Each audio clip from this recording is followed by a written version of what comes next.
I just wanna be happy, happy tonight.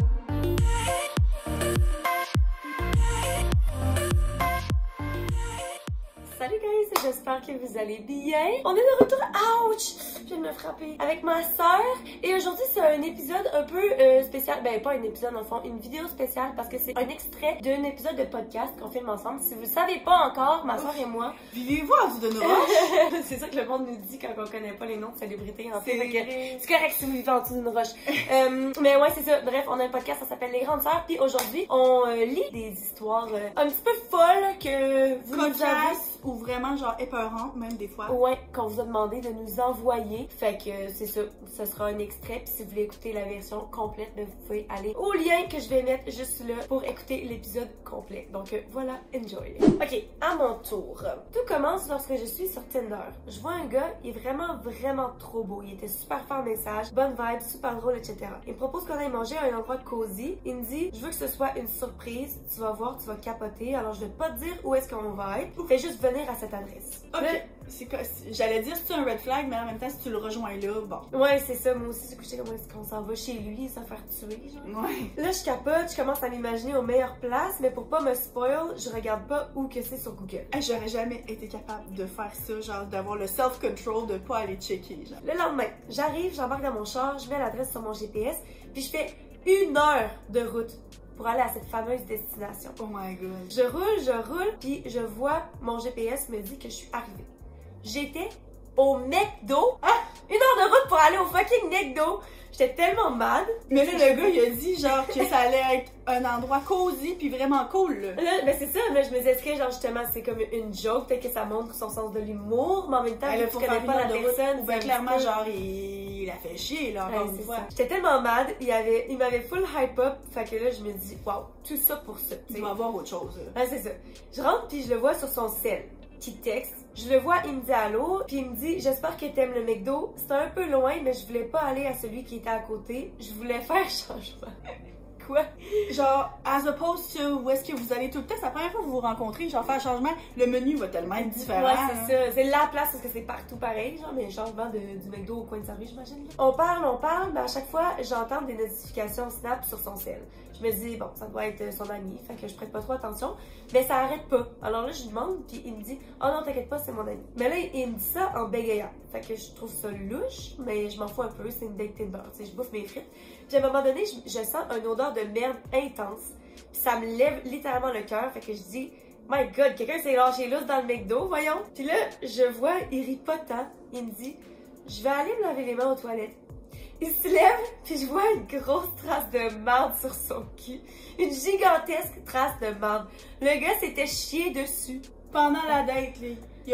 Ça ne tentait pas d'aller se laver les mains avant. C'est ça! Il part, puis pendant ce temps-là, son sel était sur le comptoir. Il continue à sonner. Fait que là, je check vite fait. Puis il parlait avec sa blonde. Il y avait une blonde, puis il la trompait. Là, on vient de catcher pourquoi il voulait aller à un McDo plus loin. J'imagine, pour pas la croiser. Si c'est ça son idée de... Oh j'étais choc. J'ai pris mes affaires sans rien dire, puis je suis partie chez nous, puis je l'ai bloqué. Pire date. Je suis sans mots, genre, il y a tellement de choses dans cette histoire-là. Je suis comme, il y a des couches et des couches. Et il aurait dû porter une couche. Mais ouais, vraiment, ça rentre dans la catégorie pire date, parce qu'après ça, tu repars tu fais 1 heure de route, puis t'es genre, what the fuck is my life? Genre, c'est ça, qu'est-ce que j'ai fait de ma vie pour avoir perdu, comme, tu sais, mettons, 1 heure aller, 1 heure retour, mettons qu'ils ont été là 45 minutes, c'est genre 3 heures de ma vie. Tu sais, c'est un après-midi, un avant-midi complet, là. Ben, c'est ça, puis ce que je comprends pas, encore une fois, c'est quoi le but de ce gars-là, genre? Déjà, je comprends pas parce qu'il y a une fucking blonde. Ouais, mais pis en plus, t'amènes la potentielle date avec qui tu veux tromper ta blonde au McDo. Il pense-tu vraiment que ça va finir avec une petite vite dans le char, genre, dans le parking du McDo? Puis en plus, tu te chies dessus, justement, genre, va aux toilettes avant. Comment tu veux que ça fonctionne? Ça, à la limite, c'est genre vraiment embarrassant. Et c'est quasiment la partie que je pardonne le plus parce que je suis comme, bon, c'est un accident. On sait que ça arrive dans la vie, là, qu'il y a du monde qui se chie dessus, et que comme ça m'est jamais arrivé, heureusement. Mais comme, on sait que ça arrive à des gens en général, genre. Oui, peut-être que le McDo, ça y fait pas bien, là, mais en même temps, il a l'air d'être un habitué, fait qu'il devrait le savoir. Mais moi, ce que je comprends pas, c'est que genre, pourquoi il a fallu qu'elle pointe le fait que ça sent la merde? Justement, ça arrive, t'es comme, ok, j'y vais tout de suite. Oh, t'es proactif. Genre, il était censé rester assis, pour... Ça, il avait avait pas remarqué, c'est ça. Il serait resté assis là jusqu'à la fin de la date, C'est ça que je comprends pas. Puis comment est-ce que ce gars-là, qui se chie dessus puis qui trompe quelqu'un a une blonde in the first place? Genre, that's the real question, honnêtement. Oh my god. Wow, ouais, c'est bon ça. Moi j'en ai une cocasse, celle-là est juste drôle. Je rejoignais un gars au festival d'été et un orage a éclaté. On se textait pour se trouver et le site a été évacué. Donc c'était le bordel trouver une personne. Il m'écrit « Je suis sous la grosse pancarte ». Donc je cherche la dite pancarte sans succès et le gars a juste arrêté de me répondre. Après plusieurs minutes, finit par me répondre, il me dit « Je suis rendu à l'attente des premiers soins, la pancarte m'a tombé sur la tête. » Ah! C'était quoi les chances? C'est Donc, drôle. notre première rencontre, ça a été que je vienne le rejoindre aux premiers soins, qu'on descende chez lui puis que je l'aide à laver le sang qu'il y avait dans les cheveux. Oh, mais c'est cute! Fait que c'est pas pour rien qu'elle pouvait pas trouver la pancarte. La pancarte, elle est tombée sur la tête du gars. Oh, c'est fucking drôle. Oh, j'aime ça comme histoire. Ben, j'aime ça, pauvre petit, là. Mais tu sais, c'est pas mal moins horreur que toutes les autres. Non, non, je C'est vraiment sais. drôle. Mais dans le sens que, tu sais, quand tu dis, oh, il arrête de me répondre, j'étais comme, bon, tu sais, il dit ça, puis après, c'est comme, oh, ben là, je suis rendue au stand de bière. Oh, ben, tu sais, comme lui, il vit sa vie, puis il s'attend à ce que, genre, tu le cherches. Mais non, non. c'est drôle. Fait qu'elle dit, ça sera pas aller plus loin que ça. Ah non. Je l'ai vu juste une fois parce que je me disais, ah, le pauvre gars, il pouvait bien avoir une deuxième chance. Fait que ça a comme pas cliqué, mais elle a dit, ok, je peux pas laisser ça avec juste une première date. Peut-être que c'est la raison pourquoi tu était pas bon. Peut-être qu'il a été sonné, là, tu sais, par la pancarte sur sa tête. Oh. Mais ça, là, ça aurait été tellement, tu sais, si c'est pour fonctionner à vie, là, c'est tellement la best histoire à raconter. Comment est-ce que vous êtes rencontrés? Oh my god, j'aime ça. Ok, moi j'ai une très bonne histoire courte à vous raconter. Un gars m'a demandé de lui rentrer mon pied dans ses fesses. Je l'ai faite. Mais en même temps, parce que là on parle de première date, fait que ça c'était genre sur la première date. Mais non, on n'a pas nécessairement parlé de première date, on a Ah! parlé de dating en général. Ok, Mais clairement, c'est en vrai, même c'est temps, vrai. si tu l'appelles un gars, puis c'est pas genre un ex, t'es pas dans une, dans une relation super profonde que ça fait 4 ans que tu connais le gars. Pas aussi profonde que ton pied dans son cul. Mais moi j'ai une question, tu sais, de me rentrer le pied dans le cul. Est-ce que c'est vraiment genre un orteil, genre une partie du pied, vraiment Moi, j'ai dans lu son le trou de cul, ou bien juste dans le crack? Mais là, moi je pense que c'est pas mal clair que c'est le pied dans le cul, là. Parce que si t'es pour demander à quelqu'un que tu connais pas tant de te rentrer le pied dans le cul, c'est parce que t'es vraiment into that. Ouais, c'est un fétiche. Là. Genre, de passer juste un orteil dans le crack de fesse, c'est quasiment plus bizarre dans un sens. Ouais, ça te demande encore moins, genre. Puis le fait que tu l'aies fait, kudos to you! Oui, ben clairement, moi j'espère Moi, qu'il y a j'aurais quelque été chose bien en dans retour, là. Moi, je serais... Tu sais, que toi aussi, t'as eu un petit kink, que t'as pu avoir un retour du Moi, balancier. ce que je là. demanderais en retour, je me dis, ok, je vais le faire si tu le fais pas à moi, genre. C'est ça la condition. Non, mais après ça, tu demandes une pédicure, là. Tu sais, c'est comme tu demandes un soin de pied. Pour Ouais. t'aider à nettoyer. Puis à. Celle-là est un petit peu traumatisante. Donc, hello, je voulais vous raconter ma pire date. Je suis vraiment pas du genre à dater. Nothing against it, mais je suis beaucoup trop gênée pour ce genre de choses. Donc, ma pire date est avec quelqu'un que je connaissais très bien. Oh Il- shit, ok, ça c'est intéressant. C'est ça, parce que là, justement, on parle souvent d'histoires de date où est-ce que c'est blind date, que tu connais pas la personne, que tu te pointes pis t'as comme une mauvaise surprise, mais c'est quelqu'un qu'elle connaissait. Il y a un gars avec qui je travaillais tous les jours. Je le trouvais charmant, mais il a jamais vraiment été gentil avec moi. Une soirée, on va tous au pub avec le travail. On s'assoit à une table, puis même si on était 10 autour de la table, nos yeux étaient locked in.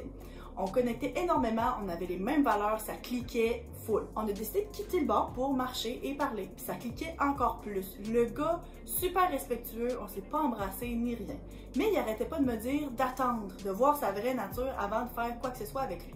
Sincèrement, je comprenais zéro. Mais en même temps, tu peux le voir comme quelque chose de respectueux, encore une fois. C'est ça, exact. Genre, Parce je veux que- pas pousser à faire des affaires, même si, comme pour l'instant, il y a de l'attirance. Mais dans le Attends, fond, donne-nous du temps. il wavait lui-même son red flag de dire attends parce que quand tu vas savoir chez qui pour Ben là, tu c'est ça. voudras pas. Mais c'est parce que tu te dis, soit c'est un huge red flag, soit c'est un green flag. Ouais, de c'est dire, ça. ah ben tu sais, fait que dans le fond, elle, tu sais pas, puis là, ben si ça en plus ça clique, tu dis, ah ben là. Ouais, c'est ça. En tout cas, le lendemain, on décide de se voir encore. Je décide d'aller chez lui. Et rendu chez lui, c'est une personne complètement différente. Il me parle que de son ex. Je suis sincèrement tannée, donc je décide de lui proposer d'aller au McDo. Faire une autre histoire de McDo. Bon! Il devait être 2 h du matin à ce moment-là. Fait que là, on va au McDo, puis dans l'auto, il me dit à quel point je suis spéciale. Donc, qu'il veut m'avouer quelque chose qu'il n'a jamais dit à personne. Il a planifié de tuer son ex. Son ex, qui est une collègue de travail à moi. On n'est pas amis, on s'est jamais parlé, mais on travaille au même endroit. Trop weird, right? It's getting weirder. Il m'avoue aussi que ce soir, il planifiait alléger mes souffrances. Mais il a été trop lazy. Donc, qui avait planifié de la tuer elle aussi, mais que là, il était trop paresseux. Et je vous jure, c'est vrai, j'étais seule dans l'auto d'un inconnu qui me dit des choses de même. j'avais tellement peur, je faisais semblant de comprendre. Ben oui, c'est ça, tu t'es dit qu'à la limite, tu vas quasiment dire, ok, let's go, on va la tuer ensemble pour essayer de faire partie de ses plans parce que tu veux. C'est fucké. Là, finalement, il a été trop paresseux, fait que la soirée, c'est fini, j'en comprends. Elle dit, je suis allée voir la fille, son ex, le lendemain, puis on a beaucoup parlé. Puis cette histoire date de 2 ans, puis j'ai reçu un appel de la police il y a quelques semaines pour témoigner contre lui. Son ex avait fait un gros dossier contre lui, puis c'est loin d'être la seule chose qu'il lui a fait vivre. Je suis éternellement reconnaissante qu'il m'ait montré ses vraies couleurs la 2e soirée. Puis j'aime beaucoup ça, ce que vous faites, continuez comme ça. Merci. Merci beaucoup du partage, mais c'est genre une vraie histoire d'horreur. Oui. Genre, ça aurait facilement pu virer 1000 fois pire. Puis genre, tant mieux, mais le gars, il est un petit peu cave parce qu'il aurait facilement pu, tu sais, il s'arrange pas pour qu'elle le rappelle. Puis dans le fond, justement, comme je dis, c'est une excellente chose. Mais je pense pas qu'il cherchait à la dater, là. Je pense qu'il y a quelque chose qui fonctionne pas dans sa tête, ce gars-là. Premièrement, pour dire que tu vas tuer quelqu'un, puis en plus, le partager avec quelqu'un d'autre, puis lui dire. Je pense que c'est comme le thrill pour lui. Genre, il lui manque quelque chose, quelques cellules dans le cerveau, puis genre, encore une fois, he's getting off. Il reçoit genre du plaisir à faire peur au monde, parce que c'est impossible que lui voit ça comme une vraie date, là. Sinon, c'est parce que c'est comme prédateur, là. Tu sais, c'est comme, c'est predatory. Cette personne-là est en train de, à la chasse à quelqu'un qui va l'aimer. Puis justement, lui, ça doit être quelque chose comme un turn-on. Ça, c'est vraiment une histoire d'horreur. Mais encore une fois, ce que ça montre aussi, c'est que, tu sais, des fois, on parle des dangers, de dire, ah ben là, faut pas inviter n'importe qui. Ah ben là, tu dis, où est-ce que tu t'en vas? Puis là, c'est quelqu'un qui connaît, là. Ça. Puis ils disent, hein. Puis quelqu'un que tu vas devoir côtoyer dans le passé, dans le futur aussi. Ouais, mais ils disent, hein, qu'en général, les viols, les abus sexuels, ben, chez les plus jeunes aussi, mais même chez les adultes, la plupart du temps, c'est par quelqu'un que tu connais. Là. Oui, mais c'est vrai. Fait que, tu sais, là, c'est genre... On dirait que ça me choque, je sais même pas quoi dire. C'est vraiment... On aurait dû la garder pour la fin, puis c'est clairement... Mais je me rappelle qu'elle m'avait choquée, mais je m'en rappelais comme pas nécessairement tous les détails, puis j'avais pas voulu comme trop, genre, le relire, puis réfléchir, puis avoir une opinion pour avoir comme une réaction plus... Mais là, j'espère qu'il est en prison. Ben là, en ce moment, si elle s'est fait appeler pour témoigner, c'est que là, il se passe quelque chose. Fait que c'est sûr qu'il y a des démarches, il y a des choses qui se passent pour essayer de soit l'envoyer en prison ou restraining order pour pas qu'il puisse voir l'ex ou quoi. Mais cette personne-là est probablement dangereuse. Là. I just wanna be happy, happy tonight.